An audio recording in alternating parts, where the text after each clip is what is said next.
Hi, baby. Welcome to the podcast. Today we're talking about the cult of authenticity. Let me settle into my situation here. Let me pop my beverage, whatever that beverage might be. If you know me, you know it's a Diet Coke. I am trying to quit. I did a photo shoot yesterday for the rebrand of this podcast.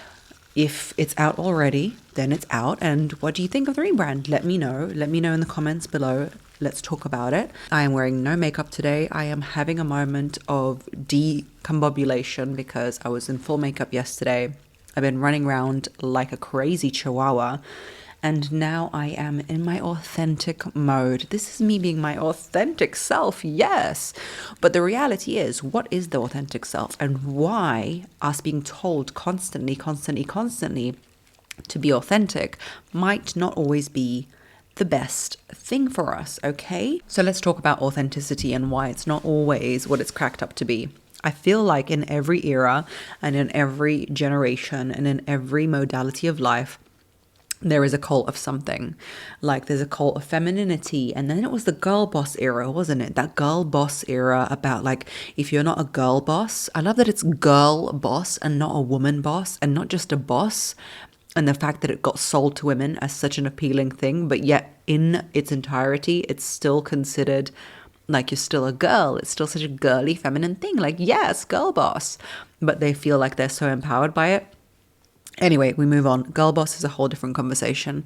But let's talk about the cult of authenticity. Every generation has an obsession with something. I feel like there was a hippie era and everyone was like liberated and free when the pill came out for us women, okay? Then there's the girl boss era. Now it's the trad wife era. And it's also the authenticity era. That if he will like you for you. Like the man who's out there and that is meant to like you will just like you, and he will just see you and you will be there wafting on a cloud with your authentic self. Might be unshaven legs, might be stinky armpits, or whatever it is, your authentic self, or it might be the fact that you just have really quirky habits, and he's just also going to have that, and he's also going to love it.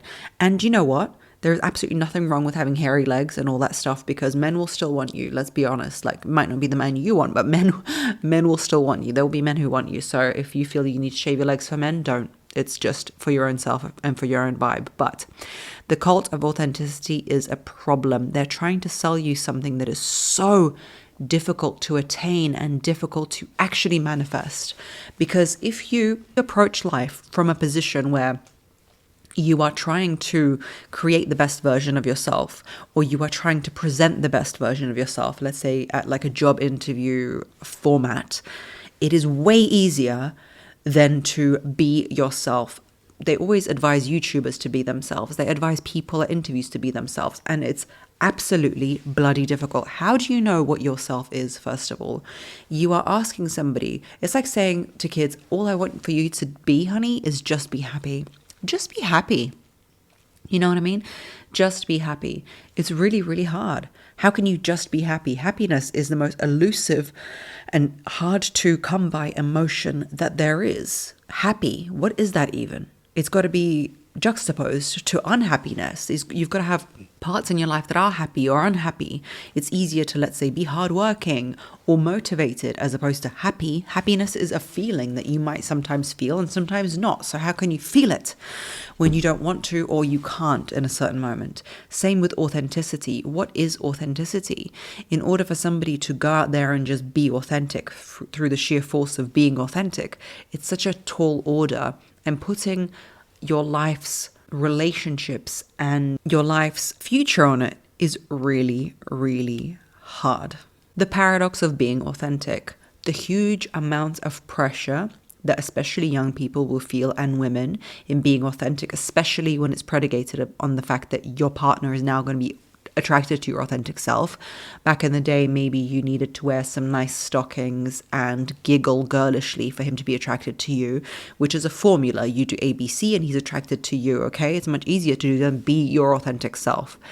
The issue with it is you get obsessed with authenticity and the idea of it and the cult of it. Social media plays a huge role in it because we are told constantly to be our authentic selves. And women go on this journey quest of self authenticity, of like, who am I? Am I the girly girl? Am I the girl boss? Am I this? Am I that? It's almost like curating this character, but then you can't curate it because you can't even fake it till you make it, which I really believe in. I really believe in manufacturing yourself and manufacturing who you want to be until it becomes you. If you read my book, The New Rules, Being Her, you will know that I really believe in manufacturing a certain personality type or trait until it becomes you, because life is not meant to be lived just because you're this blob who exists and then the blob exists forever. The blob is supposed to evolve. The blob is supposed to become something. And if you're obsessed with authenticity and you're obsessed with it becoming your own branding, like, do you wear brown? Are you the girly who's got bronzer on? Are you bronzer on? Are you the girly? Who are you? It can become really discombobulating. Thank you to Shortform for sponsoring this video. Shortform is a platform which has incredible ultra deep dives into books. You can read them in a one-page summary. You can have chapter summaries. You can go through exercises to convolute and combobulate what you've learned. And you can also talk in a community. The reason I love this platform is because I was writing my book, as you know, and I was referencing books that I really liked on attachment and on self-improvement. They've got a great section on self-improvement, and I wanted to remember the key things that I'd taken from each book and how I can advise you on each book. I go into Shortform, they have the summaries, they have deep dives, they have comparisons of ideas from author to author, and it's a really good, deep, connected way of going through books and ideas in a quicker format. They have books on self-improvement, business, strategy, self-care, and all those kinds of things, which we love on this platform. You can go on shortform.com/marg for 20% off or a free trial and try out the platform. I'm going to put the link in the description box below. Shortform is really useful if you want to learn quicker than you've got time to do. Our lives are super busy. I've got kids, you've got pets, you've got everything going on. And if you want to learn in a kind of comprehensive, quick way, then Shortform is the person for you. What I love is they've got smart insights too. It's not a book summary. It's more of a comprehensive learning experience, which is fantastic. I think the world is so fast-paced and we are keen to just scroll on Instagram or TikTok. But I think if you give yourself the favor of actually sitting down and going through a book a day, an idea, it can really expand your mind, especially if you're a content creator or you're a writer and you want to compare your ideas or find information to talk about. This platform is very, very useful. Also, you can discover new books. It can be overwhelming to find new books, and you can be a little bit overwhelmed as to which book is going to be for you and which book is not going to be for you and what suits you, but this makes it super easy. So again, if you want to check it out, go on shortform/marg for your 20% off. The link is in the description box. Check it out, guys. I think you're really going to love it if you love the videos that I make. If you're wondering which books I like on there, I recommend anything by Ryan Holiday. He's creme de la creme. He's the best. Anyway, let's get back into the video. Thanks for sponsoring this video, Shortform. I think authenticity versus growth is the bigger subject that is to be addressed. I am of the growth mindset. I am not of the authenticity mindset. You need to understand what is more useful for you to have. If you have a growth mindset, even when it comes to relationships, which I suppose you are more interested in because you listen to this podcast, you would be more interested in the fact that if you have a growth mindset, you will always cultivate an air around you of mystery and interest, of somebody who's always slightly out of reach of the man that you are with. And men love to chase women. They don't even love it. It's like it's inbuilt in them. They know that you are the sex that has something to They have something to gain from you. That's why men chase women. They want something from you. And if you are always elusive and a couple of steps ahead, that is what creates the formula for constant attraction. And I know that it's annoying, and I know that you don't want to hear it. But in order to have that push-pull desire formula, whereby you are both in love, that's authenticity, but you're also in desire. You desire him, he desires you. You need to be a few steps ahead. You need to be on the growth journey and always growing and always evolving. And this is the best part, baby, that is also good for you. Even if you don't succeed with the man you're with, you would have grown into somebody who is more interesting. The archetypes of womanhood, the maiden, mother, matriarch, is an evolution journey. It's not an authenticity journey. You don't just sit there and be who you are. You, as the feminine, need to be the inspiration to your children and in the relationship. You need to have the growth mindset, not the authenticity mindset. Authenticity is made to make you feel redundant and for you to just sit there and hope for things to happen to you. And I don't like that, and I don't want that for you. And trust and believe men respond to growth and not to authenticity. Because the one thing that we know about men is that you can talk to them till the cows come home about how you feel and your authentic feelings if they've hurt you. But trust and believe, the way that they know that they've hurt you, and if you want to communicate that to them, is take your energy away. Take your energy away, and that will create a shift in him. That is what the male responds to. That's what the masculine responds to. The myth of just being yourself in a relationship. When you first meet someone and you go on a date, the best advice people give you is just be yourself. Wrong. That is not a good piece of advice. You ladies go into dates telling the guy that you are seeing about how badly you were treated by the person you were seeing before, how he cheated on you. I've made this mistake myself in the past. I have made this mistake myself, and it is a mistake because, number one, you've just met them. You are on a date. You don't owe them yet your authentic journey and trajectory. This person might not be in your life.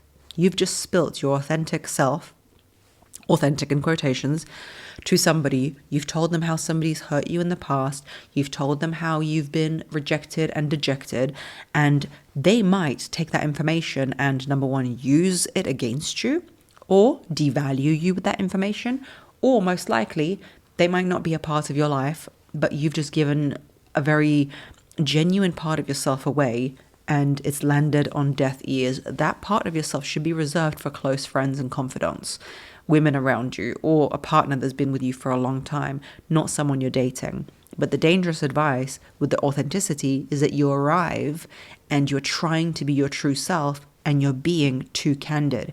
You are letting somebody in to something that is reserved for people who have deserved it. He needs to deserve that energy. He needs to deserve your energy and time. It needs to come slowly. The book needs to evolve. It needs to be a trilogy of interesting things about you. If you give away the things straight away, it's not interesting. And even if he is a good guy and you tell him about how badly you were treated in past relationships, it kills the mystery and it gives your value to him. I don't care how you twist that cat or twist the story or whatever it is you do. If you tell him how badly everyone treated you, it's already lodged in his head that there is something about you that made him do that to you. Men respond to the competition of other men. Men drive cars to impress other men, to do these things, to compete with other men. If you've been abused by a lot of men, it's not your fault. I'm telling you, it's not your fault. Me, Margarita, I'm telling you, it's not your fault. But he's going to denote that, what was going on in their relationship that man felt he could do that to her. Men respond really well to a woman that is revered and wanted, I didn't say dates, wanted by many other men. They like the competition. I just want to clarify that this is not about being fake or creating a persona, but it is about knowing the stages of persona that you express and expose to people in a relationship. Like a book, like a trilogy, I said, first you show this, then you show that, then you show the other. Authenticity can also be a mask. People are now using authenticity as a mask, and men can use it to bait you into saying, well, that's just me. That's just authentic me. You say, I don't want you to go to strip clubs. I don't really like that. That makes me feel unloved, etc. It's just a boundary I have. Well, that's just me. That's the authentic me. People are using authenticity as a virtue signaling thing, that they're trying to do something good when it's actually abusive and not conducive to a relationship. Well, that's just me. I don't care how clean the house is. Well, that's just me. I like to have 500 girlfriends. Well, that's just me. That's what I do. I don't like to reply to people. You tell him that you'd like to hear from him every day, and he's like, well, that's just me. And now we've got to accept it because of the cult of authenticity. We've been told that authentic is the top priority. Authentic is the be all and end all. So authentic is what we got to be. So if he's treating you badly, well, at least he's authentic, right? Authenticity also blocks you from addressing negative beliefs and moving through them. Negative beliefs is a pivotal part of my Become Her course, which is launching again on the 1st of November. I will put links in the description box below, or if you're listening in the description box, go and register before the 1st of November. Right now it's an early bird price, but anyway, I won't talk about that for long. The point being, removing limiting beliefs is, I believe, week 1 or week 2 of the course with the modules and the coursework that you need to do, okay? If you can't remove your limiting beliefs, you cannot transcend into who you're meant to be. If you believe in authenticity being the be-all and end-all, you will wallow in the reality that you currently have and not remove the limiting beliefs that you have. And therefore, you won't transcend into who maybe you were meant to be. If you want to talk about authenticity and feminine energy, one must understand that the way that we are taught authenticity in the mainstream is just to stick to who you are and not compromise.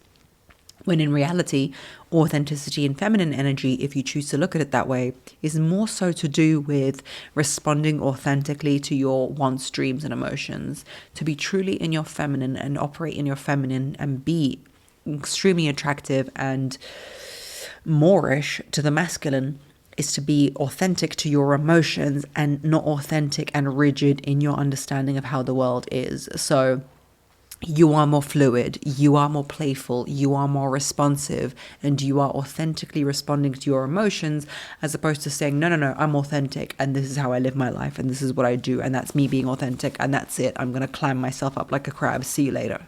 I would encourage you to, if you are confused by the subject, think of authenticity versus intentionality. Intentionality is truly the thing that matters, as opposed to authenticity. I have this thing that really annoys me, but I also, it's me. It's never going to change. Every time I have a birthday, I just had mine in September, I always want to start the year differently. I also do this on New Year. I'm going to be like this, I'm going to be like that. And then I used to be that kid who used to start a new book at school, and if I made a mistake writing, I would have to scrap the whole paper, buy another book because, the colors weren't coloring correctly. And for me, I was never the girl who, was so good at making my book look perfect. I always had an issue. There was girls, Jessica, Amanda, Samantha, whoever they were, that always had the perfect writing, everything. I'm a bit of a messy person, very in my head. I just need to get it out, and I work fast, not perfectly. So I always wanted it to look perfect and I wanted it to look amazing, but it never came out. And every new year and every birthday I do this, and I'm like, okay, so from now on I'm going to, I don't know, something benign like drink water. I'm going to drink 2 liters of water. And the first day I don't do it, probably the third day after my birthday, I'm like, I've ruined it. I've ruined what I was trying to do. But the reality is that I do evolve, I do get better, and I do grow, and I am becoming more and more proud of myself as I evolve. Even the rebrand of my podcast, my husband looked at it and he was like, wow, this is finally you, in photos, this is you. I've not seen you in photos before. Why didn't you do this ages ago? I'm like, babe, because I'm trying. I am trying. So that's the thing. When I stopped trying to be authentic, I came out as authentic. That is the problem with that cult of authenticity. And I would internalize the process and say, how about the cult of intentionality? What is the intention? Intention means everything. Even in actions, when someone's intention was to hurt you, it's unforgivable. When someone's intention wasn't to hurt you, it is forgivable. So how about the cult of intentionality instead? How about we make things intentional? We make them more about what you want to be and who you want to become. And if you want to be a mysterious woman, that's your intention. If you want to be an alluring woman, that's your intention. If you want to be loving and kind, that is your intention, as opposed to who am I in the moment? Who am I already? How do I express that? How do I express that? Me. The danger of authenticity and authenticity police is that everyone online and everyone is obsessed with it. That's not you. That's not you. You're cancelled. You're cancelled. You're cancelled. You can't even apologize and move on anymore. You can't move on with an idea that you now want to step away from. The stupidest people, philosophers have said time and time again, are the ones who think that their opinions are right. There needs to be room to change your mind. And if you're obsessed with authenticity, you can't change it. And people hold you to an opinion. But you said you were vegan and now you're not. But whatever. Okay, Jacob, it is what it is. I've changed my mind because I grow more, I learn more. And that is the reality of authenticity. People being cancelled left, right, and center, nobody can say what they think or how they feel, is the issue. as opposed to anything else. If you want to balance authenticity and growth, you need to check in with yourself regularly. Ask, am I doing this from my intention and the person I want to be? Or am I stuck in a limited mindset and thinking, no, that this is my authentic self. I've always loved eating oysters and champagne. I can't eat a burger. You know what I mean? This is a benign example, but you know what I mean. You need to embrace discomfort. Always think about growing. If it feels mildly uncomfortable, it's probably the right step. You need to surround yourself with people who believe in your evolution, to believe that you can become the next Pokemon, like my amazing team who are rebranding my podcast and helping me. Surround yourself with people and a team. I am learning to let go in many ways of things that I am not the best at and let the people who are the best at it handle it. And don't be afraid to say that you were wrong. And pivot and say, you know, for example, I used to run a beauty/fashion channel because my mum is the biggest fashion queen in the world. Like, she's fashion personified. And admiring that, not growing up, but just like as I was older, admiring that, I was like, oh, you know what, I'll make a channel about that. I love fashion, but I don't care about it enough to speak about it. If me and you were friends, I would never speak to you about a jacket I got unless you ask me where it's from. I don't speak about what I wear and things like that. I speak about concepts and ideas, not about clothes, which is fine. If you love to speak about clothes, fantastic, then that type of channel is for you. I went and I did a diploma in life coaching, and then I started this. I pivoted unapologetically because you cannot always be the same person. And when it comes to relationships, if you want to find somebody for you, scrap the idea of authenticity. Be always in the growth mindset, because that will attract a man who will want to see you grow and want to admire you as you grow, as the black cat energy woman that you are, and he will chase you like a golden retriever. See you on the next one.